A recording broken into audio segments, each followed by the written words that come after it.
While African leaders, scientists and activists are gathering in Kenya for the continent's first climate summit, the UN chief Antonio Guterres is among the guests for this three-day meeting in Nairobi. It aims to come up with a plan to present to the rest of the world.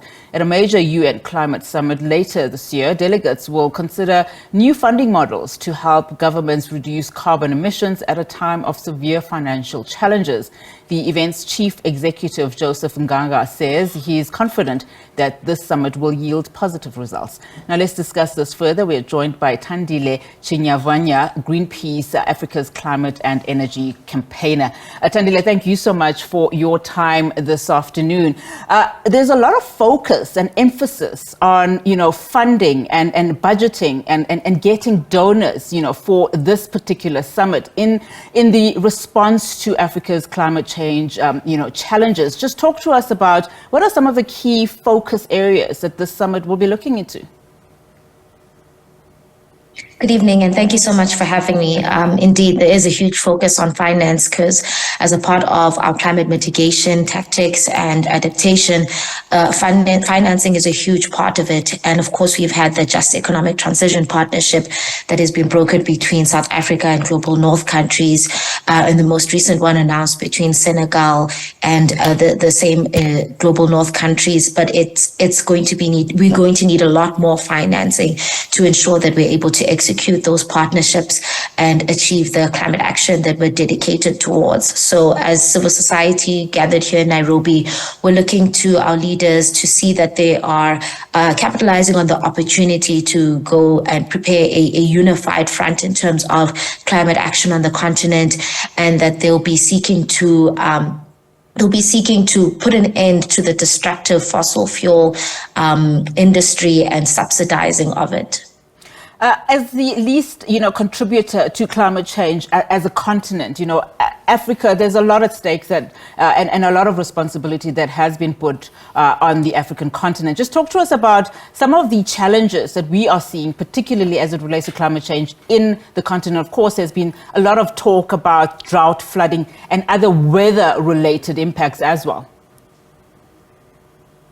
Definitely, as you mentioned, yes, we collectively would have a lower contribution or fair share in terms of the climate crisis. But South Africa, being the most industrialized country on the continent, has quite a significant contribution that it has made. And we've also seen our fair share of extreme weather events manifesting here, similar to the KZN flooding that we've been seeing, the prolonged droughts in particular areas of South Africa. But similar events are unfolding across the continent, as seen with earlier this year, Cyclone Freddy being recorded as the longest ongoing cyclone to have been recorded to date, lasting 34 days and making landfall in a number of African countries, just displaying how transboundary the impacts of climate change are.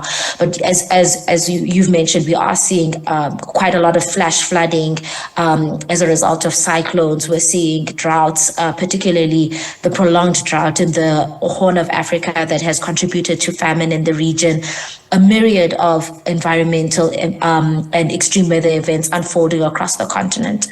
There's, of course, also been an escalated impact on immigration as it relates to the climate change crisis. Just talk to us about how the African continent should and is addressing this part. Definitely, one of the major risks that comes with the increased intensity and frequency of extreme weather events is the risk of climate migrants that are forced to move from their homes because of the extreme weather events that have just become so perverse. And this is something that our leaders need to be quite aware of and realize that this does not only have human rights implications, but diplomatic implications as well that need to be addressed. It will become a political matter as we go further into the future, and these are the risks that we need to be aware of and taking the necessary measures to mitigate further human rights violations unfolding as a result of the climate crisis. earlier in our introduction, we said that the event's chief executive, Mr. Nganga, says he's confident that this particular summit will yield positive results. What kind of results are we talking about, particularly as this conference leads up to the global conference that is taking place at the end of this year? A positive outcome, at least from the perspective of civil society, would be to see our leaders taking definitive action to protect carbon sinks like our peatlands in the Congo Basin, taking decisive measures to end destructive fossil fuel subsidies, and ensuring that we are able to approach the COP28 summit with a unified vision for Africa in terms of our development, and ensuring that we're able to shift our mindset from this idea of development that is based off of extractives, and rather move it towards a development idea that is based off of people before profit, and ones in which we prioritize the well-being and safety of people, as well as the ability to be able to live in harmony with the environment. And of course, the UN chief, Antonio Guterres, is amongst delegates, and he also gave an opening address. How important is his presence, during this conference? Well, he has been quite resolute in his stance on the climate crisis and its importance, and the importance of us taking definitive action to addressing it. And so his presence is quite important, as it really signifies the direction that our African leaders could potentially be going in when it comes to climate crisis, may be prepared to acknowledge its importance and acknowledge the responsibility to declare a climate emergency, so that we may be able to mobilize the funding, mobilize the resources necessary to deal with to adequately address the immensity of this crisis.